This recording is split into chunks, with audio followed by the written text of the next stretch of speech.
Hello students, இன்றைக்கி நம்ம second unit civics second யூனிட்டில் சிட்டிசன்ஸ் அண்ட் சிட்டிசன்ஷிப், அதாவது குடிமக்களும் குடியுரிமையும்னா என்னன்னு பார்ப்போம். Introduction. Civis is the study of government. The word citizen is derived from the Latin word civis, which means resident of a city-state of ancient Rome. After the disappearance of city-state system, it has been used to mean a member of this state.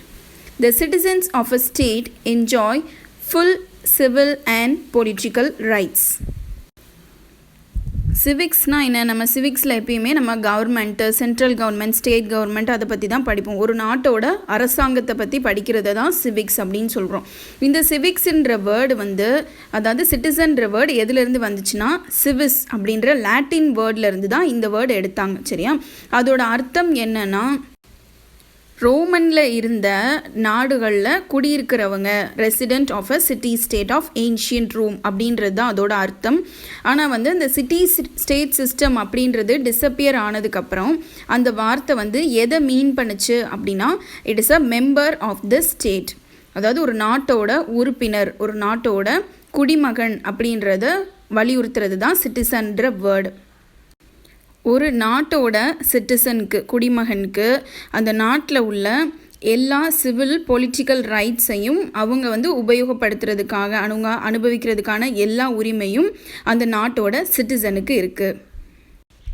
So சிட்டிசன்ற word எதுலேருந்து வந்துச்சு? CVs அப்படின்ற Latin வேர்ட்லேருந்து வந்துச்சு.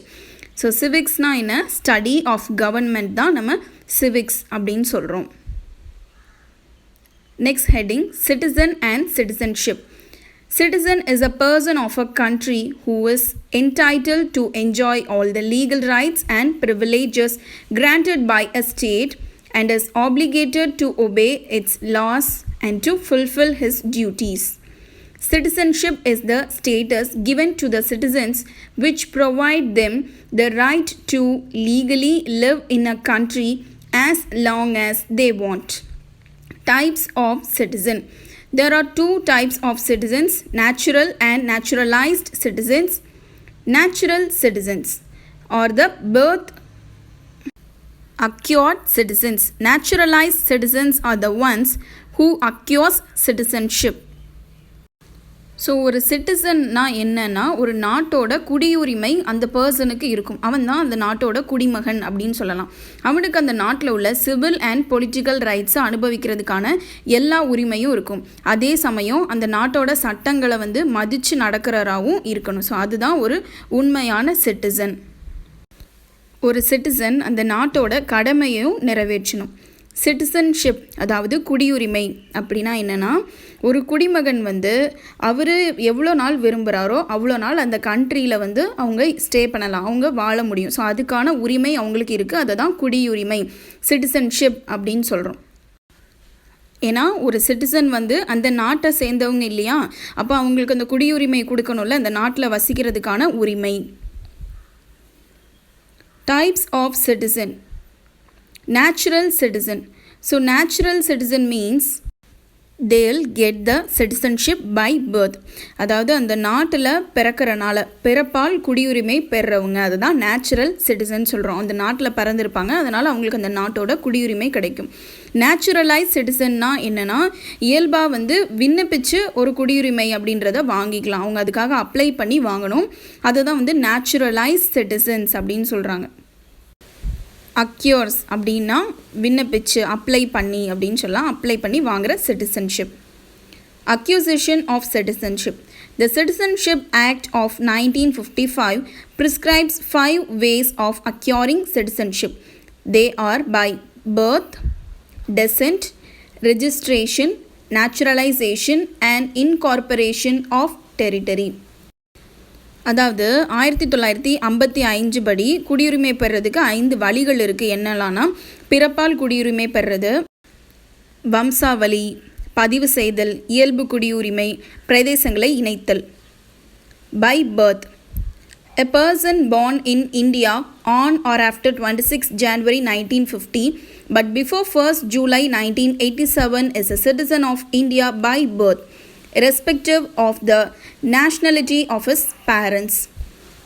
A person born in India on or after 1st July 1987 is considered as a citizen of India only if either of his parents is a citizen of India at the time of his birth.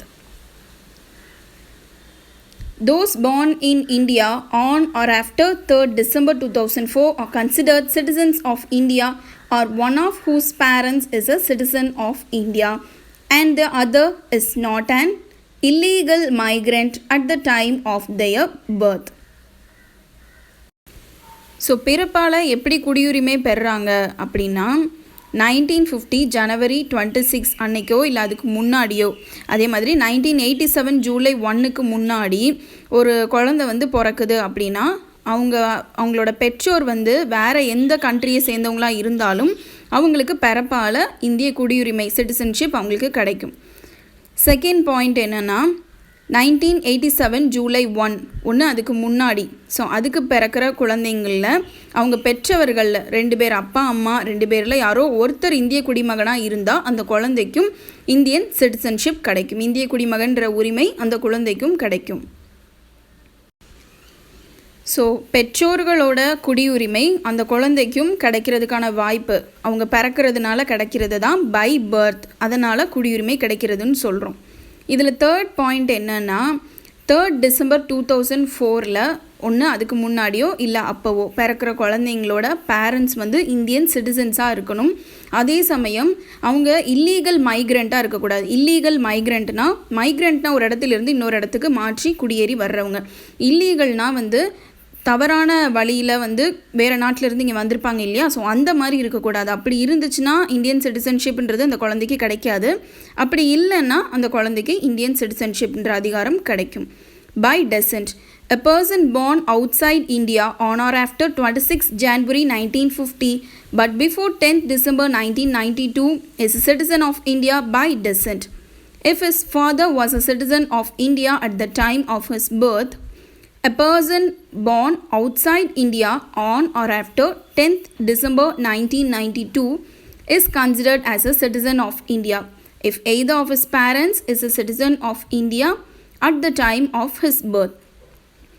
From 3rd December 2004 onwards, a person born outside India shall not be a citizen of India by descent unless his birth is registered at an Indian consulate within 1 year of the date of birth. Decent அப்படின்னா வம்சாவளி மூலமாக குடியுரிமை பெறுறது. இப்போ ஒரு குழந்தை வந்து வெளிநாட்டில் பிறந்திருந்தாலும் அவங்களோட அப்பா வந்து இந்தியன் குடிமகனாக இருந்தால், இந்திய சிட்டிசனாக இருந்தால் அந்த குழந்தைக்கும் அந்த குடியுரிமை கிடச்சிரும். செகண்ட் பாயிண்ட் என்னென்னா அந்த குழந்தை வந்து 1992 December 10, ஸோ அதுக்கு அப்புறம் பிறந்துச்சு அப்படின்னா அவங்களோட பேரண்ட்ஸ் 2 பேரில் ஒருத்தர் வந்து இந்திய குடிமகனாக இருந்தாங்க அப்படின்னா அந்த குழந்தைக்கும் வந்து இந்தியன் சிட்டிசன்ஷிப் கிடைக்கும். ஸோ அதுக்கும் சான்ஸ் இருக்குது. 2 பேரில் யாராவது ஒருத்தர் இந்தியன் சிட்டிசனாக இருந்தால் கூட குழந்தைக்கும் கிடைக்கும். ஆனால் 3rd December 2004 அதிலிருந்து என்னாச்சு அப்படின்னா ஒரு குழந்தை வந்து வேறு நாட்டில், இந்தியாவுக்கு வெளியில் வேறு நாட்டில் பிறக்குது அப்படின்னா அவங்களுக்கு வந்து வம்சாவளி மூலமாக அந்த பிறப்புரிமை குடியுரிமைன்றது அவங்களுக்கு கிடைக்காது. ஏன் அந்த குடியுரிமை கிடைக்காது அப்படின்னா அவங்களுக்கு வந்து 1 வருஷத்துக்குள்ளே, ஸோ அவங்க பிறந்த 1 வருஷத்துக்குள்ளே அவங்க ரிஜிஸ்டர் பண்ணிக்கிட்டால் மட்டும்தான் அவங்களுக்கு அந்த குடியுரிமை கிடைக்கும். அதாவது இந்திய தூதரகத்தில் அவங்க பதிவு செய்யணும். இந்த மாதிரி குழந்தை வந்து பிறந்துச்சு அப்படின்னு சொல்லிட்டு பதிவு செஞ்சால் மட்டும்தான் அந்த குழந்தைக்கு இந்திய குடியுரிமை அப்படின்றது கிடைக்கும், இல்லைனா கிடைக்காது. By registration, a person of Indian origin who is ordinarily resident in any country or place outside undivided India. A person of Indian origin who is ordinarily resident in India for 7 years before making an application for registration. A person who is married to a citizen of India and is ordinarily resident in India for 7 years before making an application for registration. By ரெஜிஸ்ட்ரேஷன்னா பதிவு செய்கிறது மூலமாக குடியுரிமை வாங்குறது. இப்போ ஒரு person வந்து India வம்சாவளியை சேர்ந்தவங்க ஆனால் வெளிநாட்டில் இருக்கிறாங்கன்னா அவங்க அப்ளை பண்ணி சிட்டிசன்ஷிப் வாங்கிக்கலாம். அதே மாதிரி ஒரு பர்சன் வந்து இந்தியாவை சேர்ந்தவங்க, அவங்க வெளிநாட்டில் இருக்காங்க, இந்தியன் சிட்டிசன்ஷிப் வேணும்னா அவங்க 7 வருஷம் இந்தியாவில் இருந்தால் தான் அவங்க அதுக்கு அப்ளையே பண்ண முடியும். இதே மாதிரி ஒரு பர்சன் வந்து இந்தியன் சிட்டிசனை கல்யாணம் பண்ணிக்கிறாங்க. ஸோ அவங்களும் சிட்டிசன்ஷிப் வாங்கணும்னா அவங்களும் 7 வருஷம் இருந்ததுக்கு பிறகு தான் அதுக்கு அப்ளையே பண்ண முடியும். அவங்க 7 வருஷம் இந்தியாவில் இருந்தவங்களாக இருக்கணும். By naturalization, the central government may, on an application, grant a certificate of naturalization to any person if he is not a citizen of any country where citizens of India are prevented from becoming subjects or citizens of that country. A citizen of any country renounces the citizenship of that country. He has either resided in India or been in the service of a government in India or throughout the period of 12 months. He is a good character and has an adequate knowledge of a language specified in the 8th schedule to the Constitution. அதாவது எந்த ஒரு நாட்டிலையும் வந்து குடிமகனாக இல்லாத ஒருத்தர், so அவர் வந்து இந்திய குடிமகனாக நினைக்கும் போது நேச்சுரலைசேஷன் மூலமாக அவங்க குடியுரிமை வாங்கிக்கலாம்.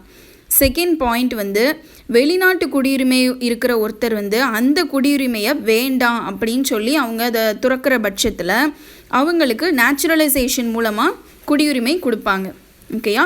தேர்ட் பாயிண்ட் வந்து ஒருத்தர் இந்தியாவில் தான் இருக்கிறாரு, ஸோ வருஷ கணக்கில் இந்தியாவில் தான் இருக்கிறாரு, இந்தியன் கவர்மெண்ட்டில் வந்து ஒர்க் பண்ணுறாரு அப்படின்னா ஸோ அவங்களுக்கும் வந்து இந்தியன் சிட்டிசன்ஷிப் கிடைக்கிறதுக்கான எல்லா ரைட்ஸுமே இருக்குது. ஸோ பர்சன் வந்து இந்த க்ரைட்டீரியாலாம் வச்சு அவங்க வந்து அப்ளை பண்ணணும், கவர்மெண்ட்க்கு அப்ளை பண்ணணும். இந்த க்ரைட்டீரியாலலாம் நான் வந்து ஃபுல்ஃபில் ஆகிருக்கேன் அப்படின்னு அப்ளை பண்ணுனா அவங்க அதெல்லாம் செக் பண்ணி வெரிஃபை பண்ணதுக்கப்புறம் அவங்களுக்கு சிட்டிசன்ஷிப் குடியுரிமை அப்படின்றத கொடுப்பாங்க. இதில் லாஸ்ட் பாயிண்ட் என்னென்னா, ஒரு பர்சனை வந்து அவங்களோட நன்னடத்தையோட அடிப்படையில், அதே மாதிரி அவங்களுக்கு இந்தியன் கான்ஸ்டிடியூஷனில் உள்ள லாங்குவேஜில் 8th ஷெட்யூலில் உள்ள 22 லாங்குவேஜஸில் ஏதோ ஒன்று தெரிஞ்சிருந்தாலும் அவங்களுக்கு குடியுரிமை கொடுக்கறதுக்கான எல்லா ரைட்ஸும் இருக்குது. By incorporation of territory, if any foreign territory becomes a part of India, the government of India specifies the persons who among the people of the territory shall be the citizens of India. Such persons become the citizens of India from the notified date. For example, when Puducherry became a part of India, the government of India issued the Citizenship Order 1962. டெரிட்டரியை join பண்ணுறது மூலமாக citizenship வாங்குறது. So எந்த ஒரு வேறு வெளிநாட்டு பகுதியும் இந்தியாவோட இணையும் போது அந்த பகுதியில் வாழ்ந்த மக்களுக்கும் வந்து அவங்களும் இந்திய குடிமகனாக ஏற்றுக்கொள்ளப்படுறாங்க. ஸோ இதுக்கு எக்ஸாம்பிள் வந்து பாண்டிச்சேரி இந்தியாவோட இணையும் போது அங்கே வாழ்ந்த மக்களுக்கும் இந்திய குடியுரிமை அப்படின்றத நம்ம கவர்மெண்ட் வந்து இஷ்யூ பண்ணாங்க.